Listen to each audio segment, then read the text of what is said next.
Hello guys, আজকে আমি নিয়ে এসেছি একটা নতুন ভিডিও ডু ডাজ এবং ডিডের ব্যবহার। এই ডু ডাজ ডিড আসল মেন যে ওয়ার্ড সেটা হচ্ছে ডু। এটা আমরা হেল্পিং ভার্ব হিসাবে ব্যবহার করি। হেল্পিং ভার্ব মানে কি? হেল্পিং ভার্ব মানে হচ্ছে মেন ভার্বটাকে যে সাহায্য করে তাকে বলা হয় হেল্পিং ভার্ব। এবার আমরা আসি ডু আর ডাজ, এটা প্রেজেন্ট টেন্সের ক্ষেত্রে ব্যবহার করা হয়, আর ডিড ব্যবহার করা হয় পাস্ট টেন্সের ক্ষেত্রে, মানে অতীতের ব্যাপারে। তবে একটা কথা সবসময় মাথায় রাখবে, আমরা কিন্তু নেগেটিভ এবং ইন্টারোগেটিভ সেন্টেন্সের জন্যই একমাত্র ডু ডাজ ডিড ব্যবহার করি।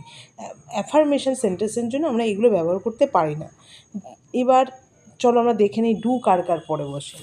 ডু মেইনলি বসে আমি, আমরা, তুমি, তোমরা, আই, উই, ইউ, দে, আর সাথে প্লুরাল নাউন। প্লুরাল মানে একের বেশি যদি থাকে। আর ডাজ তাহলে ঠিক তার উল্টো, হি, শি, ইট, সিঙ্গেল নাউন, মানে সিঙ্গেল কোনো নাউন অথবা হি, শি, ইট থাকলে আমরা ডাজ ব্যবহার করি। তাহলে এই দুটো তোমাদের কাছে ক্লিয়ার হয়ে গেল। তবে একটা কথা বারবার বলছি, এটা কিন্তু নেগেটিভ এবং ইন্টারোগেটিভ সেন্টেন্স, মানে হচ্ছে নাবোধক এবং প্রশ্নবোধক সেন্টেন্সের ক্ষেত্রে ডু আর ডাজ ইউজ হয়। তো চলো আমরা উদাহরণ দিয়ে দেখে নিই। এখানে লেখা আছে I go there. I go দেয়ার মানে আমি সেখানে যাই। তাহলে আমি যাই না ইংরাজি কী হবে? I do not go there. এখানে গোকে হেল্প করছে না আনার জন্য, I do not go there.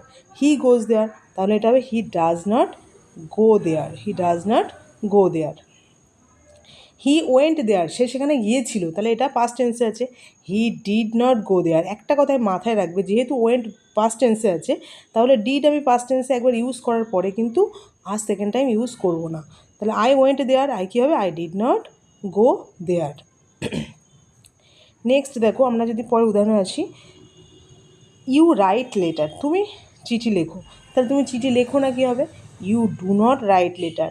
এখানে ডু কেন ইউজ হচ্ছে? ইউ আছে আর এটা প্রেজেন্ট টেন্স তাই। আচ্ছা, শি রাইটস লেটার মানে হচ্ছে সে চিঠি লেখে, এটা শি আছে তার মানে রাইটের সঙ্গে এস আছে, তাহলে ডু এর সঙ্গে ইএস যোগ হবে। She does not write a letter.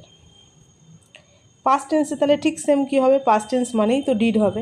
দেখো, হি রোট এ লেটার, সে একটা চিঠি লিখেছিল, তাহলে হি did not write a letter. আচ্ছা, রাইট কেন হলো? কারণ রোট কথাটা প্রেজেন্টে পাস্ট টেন্সে আছে, তো সেক্ষেত্রে আমরা ডিড যখন পাস্ট টেন্স একবার ইউজ করেছি, আমরা রাইটের ক্ষেত্রে কিন্তু মেন ভার্ব হিসাবে রাইটটা ইউজ করব প্রেজেন্ট ফর্মে। দেখো, এখানে সবগুলোর সাথেই ডিড নট ইউজ হয়। আই, উই, হি, শি, দি, এটার কোনো আলাদা কিছু ফর্ম নেই। Thank you for watching my video. Please subscribe my channel for more videos.